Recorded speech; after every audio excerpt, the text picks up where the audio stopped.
10 in progress.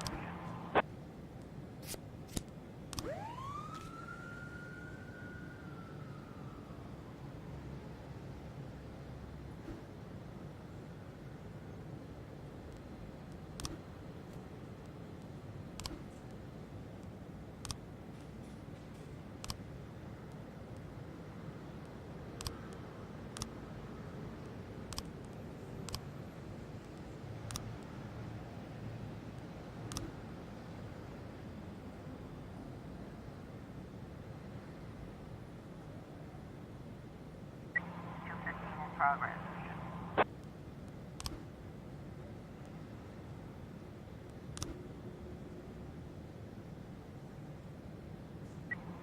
I was trying to raise 10-1, starting soft spot. 310 complete.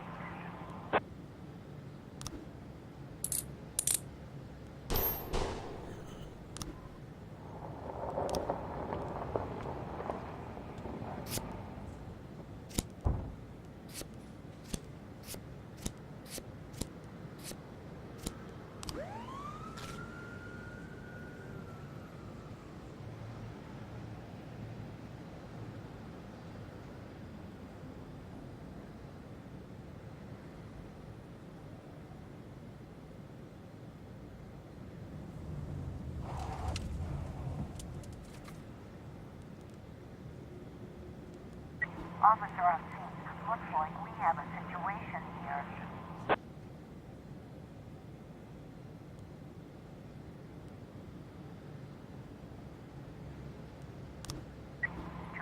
Complete.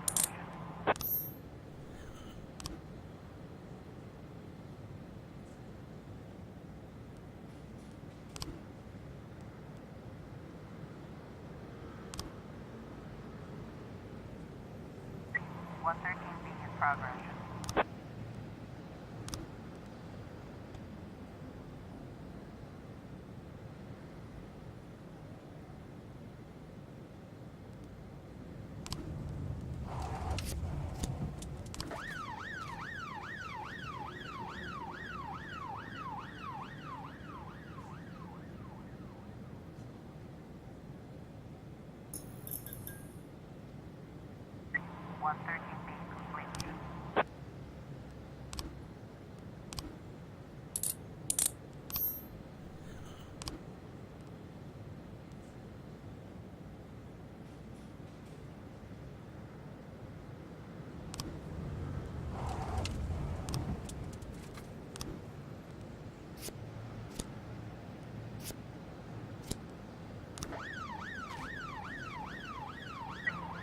In progress.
411 in progress.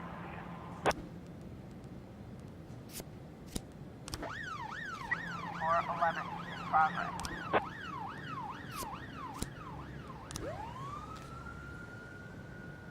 411 in progress.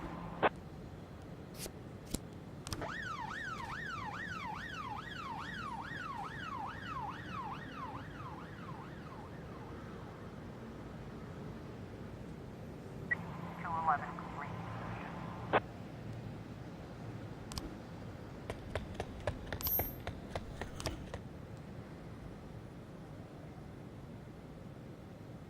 411 complete.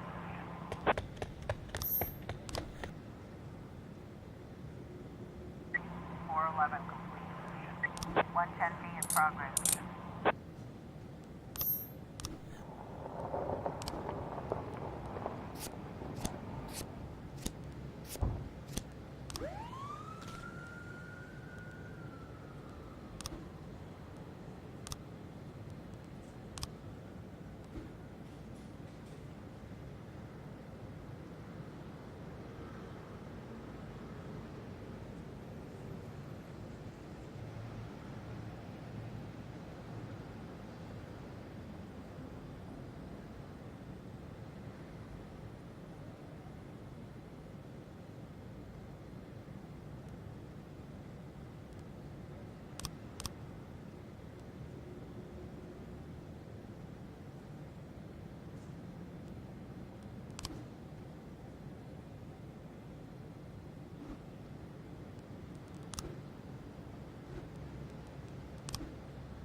In progress.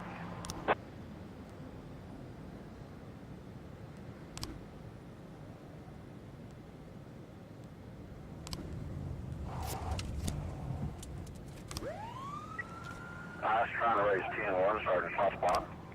110B 210 in progress.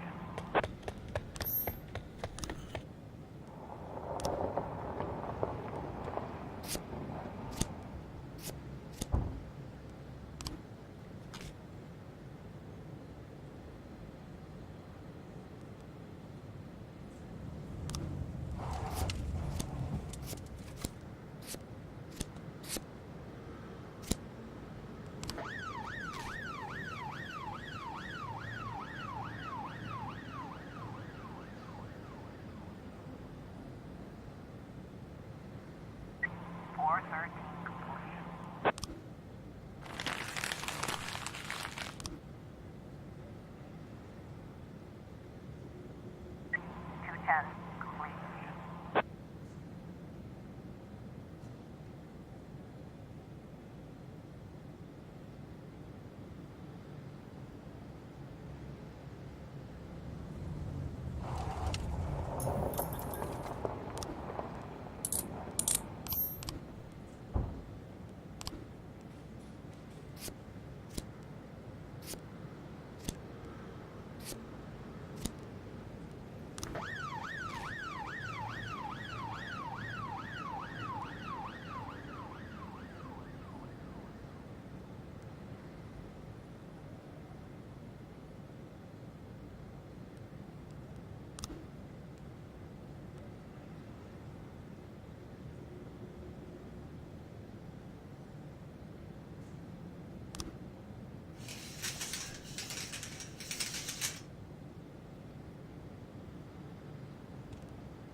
progress.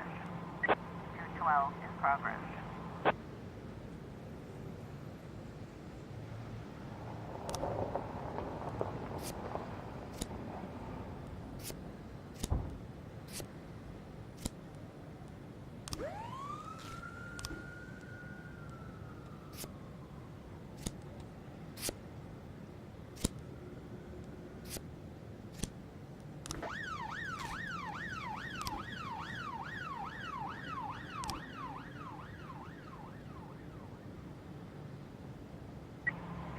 Complete.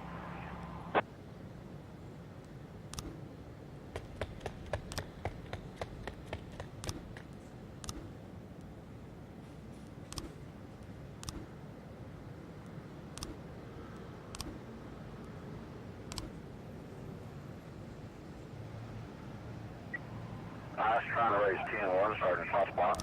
216 complete.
You know when a police chief really feels his power?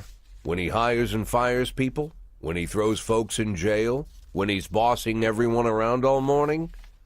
No, there's no power there. Just bureaucratic red tape. Like directing traffic. Not that it's all bad. No, I feel it the most when people come to me with accusations. Accusations happen outside the law. They don't need to be rational or supported by evidence.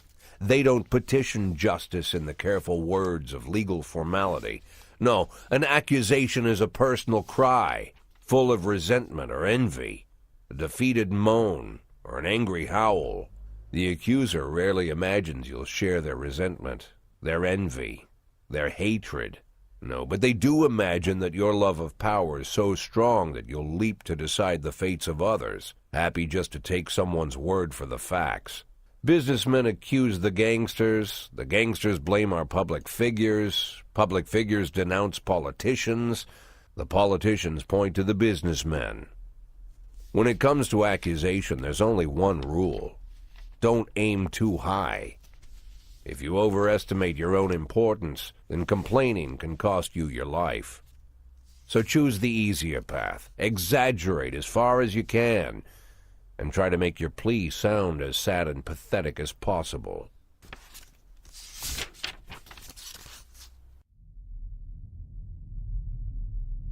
The accusation I received today sure didn't fit the normal mold. After killing Vikas Varga and routing his supporters, Sand further strengthened his already powerful authority. Even a month ago, anyone coming out against Sand would sound like a lunatic with a death wish. Today, it's the same thing as suicide. But the letter I'm holding in my hands directly connects Henry Sand, lieutenant of the Sand Mafia family, to the reported death of successful banker John Pazzi. Henry has a daughter, Marianne, a dancer, and apparently it all started with her. One day, Marianne danced in the title role of a production of Giselle, and Henry, proud father that he is, brought the whole family to the premiere, along with some of the family's business partners. Among their guests was the young banker John Pazzi. He couldn't keep his eyes off Marianne, but she ended up brushing him off. In response, Pazzi ambushed her one night after rehearsal, pulled her into his limousine, and had his way with the poor girl. After that, gentleman that he was, he drove the girl home and threatened that if she told anyone what happened, her mother would get the same treatment. But her father still managed to shake the truth out of Marianne, and he decided to take his revenge. Of course, Henry knew he couldn't just go with his instincts and put a bullet in Pazzi in broad daylight. The rich bastard was too important for business, and Henry is neck-deep in the family business, overseeing transportations for the Sand Mafia. He knew about every delivery delay, every car, and every shop. It was mostly thanks to Henry that the whole Sand operation rolls so smoothly. Henry has free access to all their off-book cars, and a tar-black motive. Yeah, he could easily arrange the death of John Pazzi as a drunken, late-night hit-and-run. But Henry Sand is smarter than that. If this story about Pazzi is true, he'd more likely go to the boss and ask permission. I'd have figured this letter the ramblings of a retired gangster looking to spice up his life with little excitement. The way the letter started, "My dear little old cupcake," I had every mind to toss it in the trash. But something else got my attention. They're rarely ever signed, but this one ended Robespierre, and I doubt it's an imposter. No one would go against the most powerful group in the city, hoping to hide behind the name of some prankster clown. Like everyone else, I had no idea who Robespierre was or what he wanted. But there was no doubt that this guy was more than a little crazy. An arrogant psychopath. Could be dangerous. Definitely worth looking into.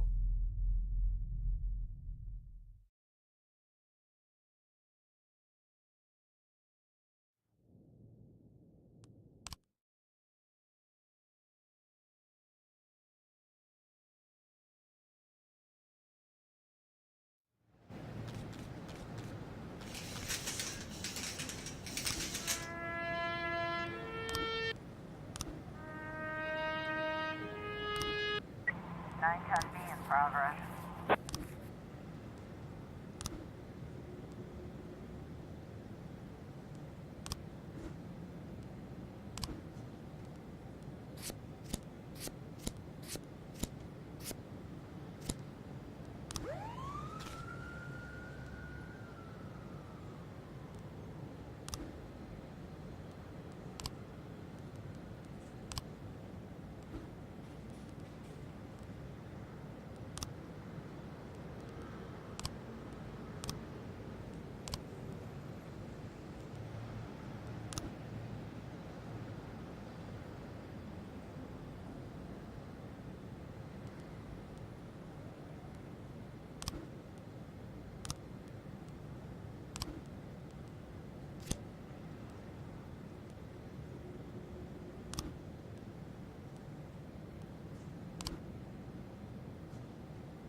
412A in progress.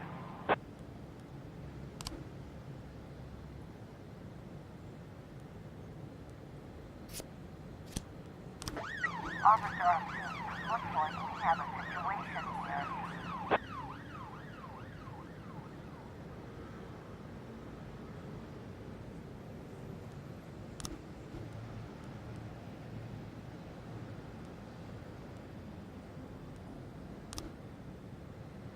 Nine testing complete.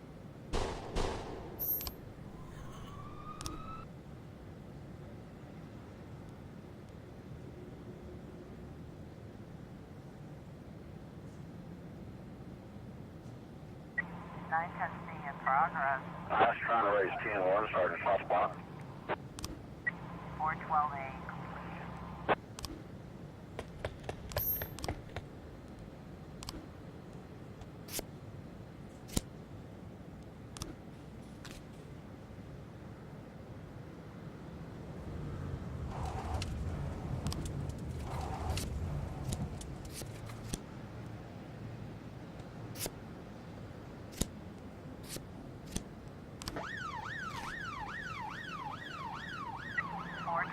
in progress.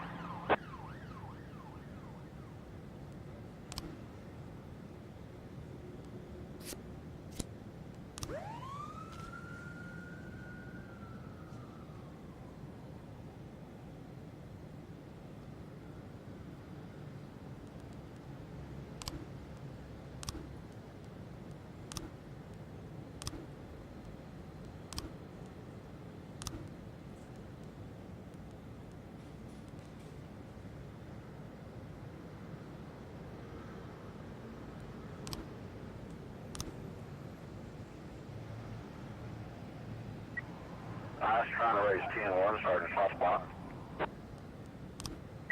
910 completion. 311A in progress.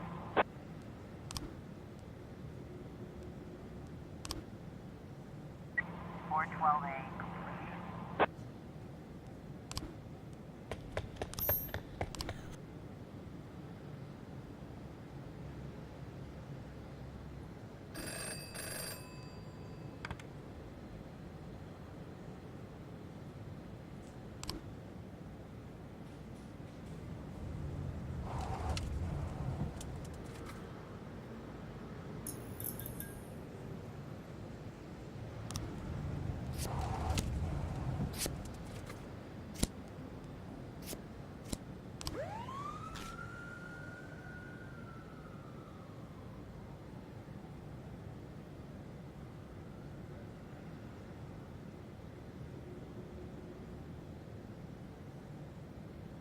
Nine testing in progress.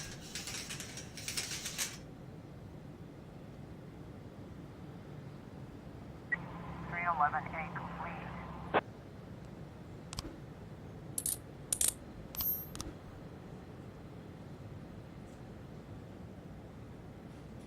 .410B in progress.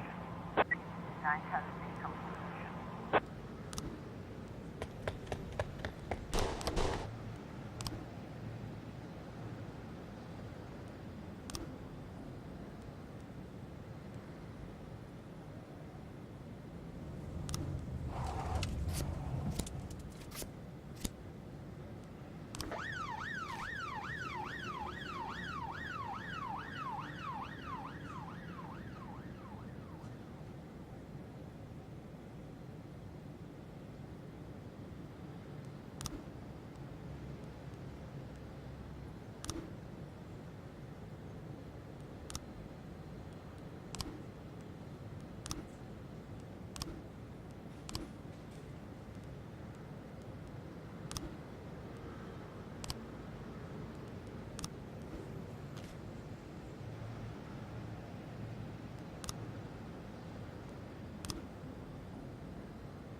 .410B complete.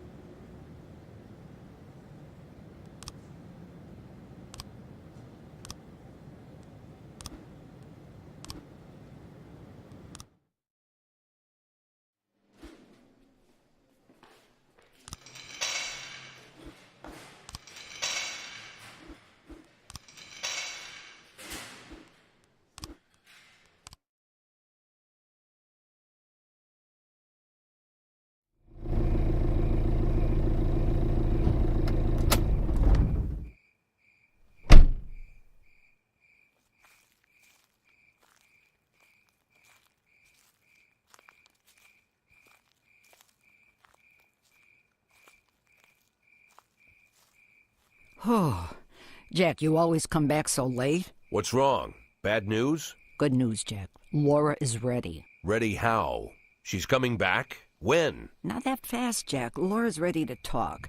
But if she's ready to talk, she's getting ready to come back. You just need to find the right words. You can find the right words, right, Jack? I'm not an idiot. I didn't ask for this, Jack. It's the middle of the night, and I'm alone on an old farm, 40 minutes away from anywhere, sat on a creaky porch, and now I'm getting snapped at. I came here so you could personally promise me that you'll be able to find the right words. So let's try again. You can find the right words, right, Jack? I can find the right words, Mrs. Markham. That's good to hear. Tomorrow night at 3 o'clock at the Octopus Restaurant. You know it? Yeah, but it's closed at night. Oh, I've arranged for them to be open. Don't be late. But don't come too early either.